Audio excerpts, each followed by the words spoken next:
Um, First of all, I'd like to congratulate the University of Tennessee and Coach Tony Vitello for their qualifying for the College World Series and winning the Super Regional. They have an outstanding ball club and clearly deserve the opportunity that they are going to have, and I wish them well. We, it just wasn't our day today. Obviously, we felt good going into the game. Landon, kid's got so much courage and so much guts. What he did last weekend was unbelievable. But I could tell, pretty quickly that he just didn't have his normal stuff. He looked like he was out of gas right from the very beginning, and we didn't make the first play of the game for him, which put him into the stretch right away. And I thought he threw a good pitch to Rucker, and Rucker went down and got the slider and hit it out of the ballpark. So obviously he didn't have the kind of bite to it that he normally does, and his velocity was really down, and just shows you what kind of competitor he is. He just gritted his teeth and battled his way through 3 innings, but I just could not, in good conscience, let him continue, because he was really laboring out there to just get through the first 3 innings, and everything that kid has meant to our program and all he's given. And I know he's got a future ahead of him. I just couldn't, keep running him out there. So, we just thought we'd just start piecing it together. And then unfortunately, Garrett Edwards came in, and the first batter he faced, he threw a slider and just felt something pull in his arm. He's had some issues with a muscle pull, for a while. We thought it was, was healed, but it flared up on one pitch that he threw.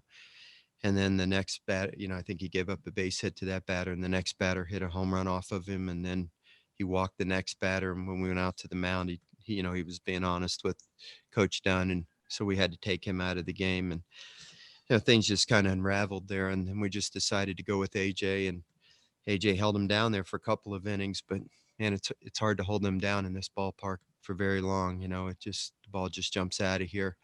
I'm not sure how many home runs they hit, but I think it was 6 or 7, if I'm not mistaken. So, credit to them. They hit the ball better than we did today, and really pretty much did everything better than we did, and they deserved to win. So, our season is over, and it's disappointing for our kids, but I'm really proud of our players. A lot of people didn't expect us to get here, and we battled our way through the regional last year with our backs against, last weekend, and with our backs against the wall. And, we had a tough ball game last night, and, one bad inning. And then, today we just, didn't do what we needed to do. So, we're going to put the bats away and call it a year. In my case, call it a career. Coach, thank you. We'll jump into questions beginning with David Folse and then Glenn West. Coach, David from Rivals.com. I know it's very early, but I'd love to know your opinion on where do you feel you're leaving the program as opposed to when you took over the program? I'm pretty proud of I kind of addressed it, David, at our press conference, and when I announced my retirement. So I don't want to get into it too deeply, but I feel very proud of what we're leaving to the next coach. We got some really good young players, and obviously we were able to win a regional, and there's some good young talent on this team, and there's also some areas that need to be improved. There's no question about that. That's why I wanted to announce my retirement when I did, so that Scott and Stephanie and Dan could start their search quickly enough that they could get somebody on board and get into filling some holes that maybe we didn't with our incoming recruiting class. Maybe go into the transfer portal if necessary, and just make the team as strong as they possibly can for next year. But I think there's a really strong foundation, and I think we're leaving the program in very good shape. That's my opinion, and I'm not going to get into what it was like when I got here. I know that we it took us 3 years to win the national championship, and I'm pretty proud of that. We went to Omaha in our second year with our '08 team. It was a phenomenal group of kids, and our '09 team finished the job and won the national championship. So, the foundation of that was set with my first team in '07. So, I feel very good about where the program is, and it's been 15 wonderful years. I've loved every second of it. Cherish it forever. Yeah, hey coach, you've always been great at putting things into perspective for us. I mean, for the team to start 1-8 in SEC play, lose a guy like Jaden Hill, who was so important to you guys. Just speak to how you'll remember this team and just kind of what you were able to accomplish. Obviously, you didn't, came up short here in the end, but just speak to the, I guess, character of this team in particular.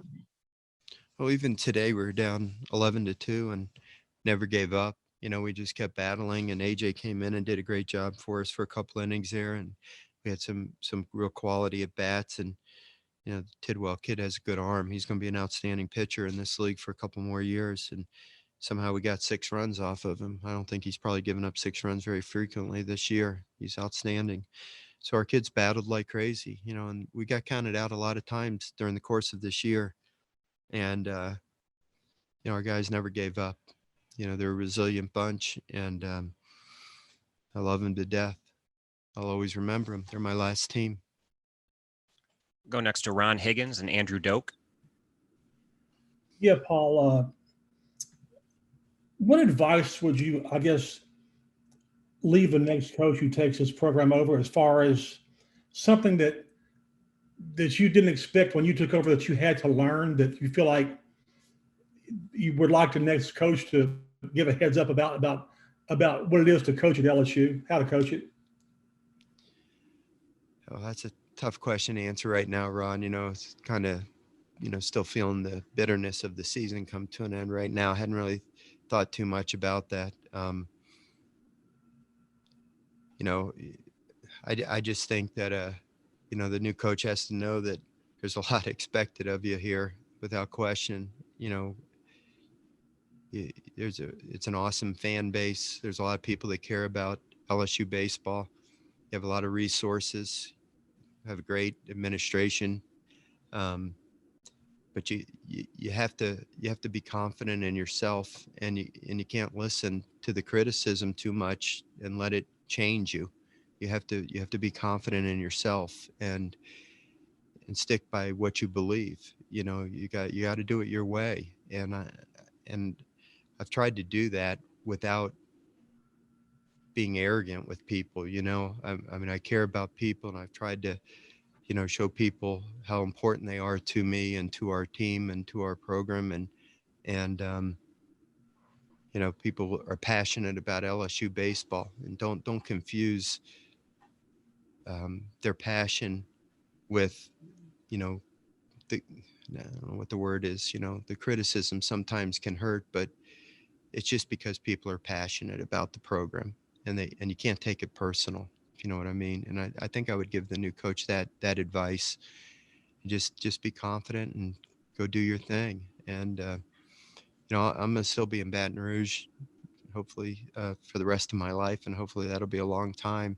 Karen and I built a house down in St. Gabriel, and I'm certainly not going to overstep my boundaries. But I'll be around to help and give advice in whatever way they ask of me, and just like Skip has done for me. So I want nothing but great things for this program going forward. Hey, Paul, Andrew Doak from CBS in New Orleans. I know you might not know, but during the 9th inning, they just had a camera shot on you, and I know you were probably feeling a lot of emotions as those final few outs were going. I mean, would you share with us what was racing through your mind during that time?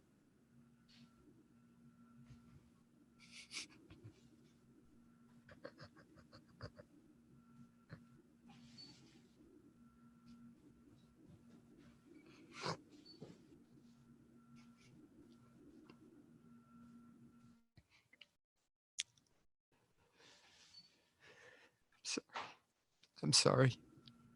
Yeah, I was thinking about my dad.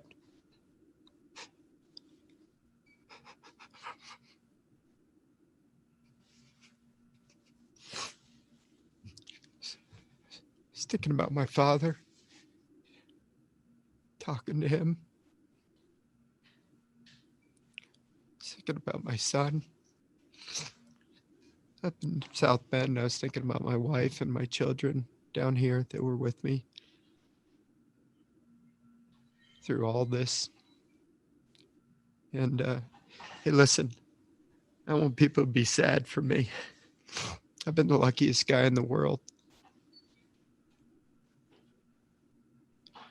39 years of heaven, really.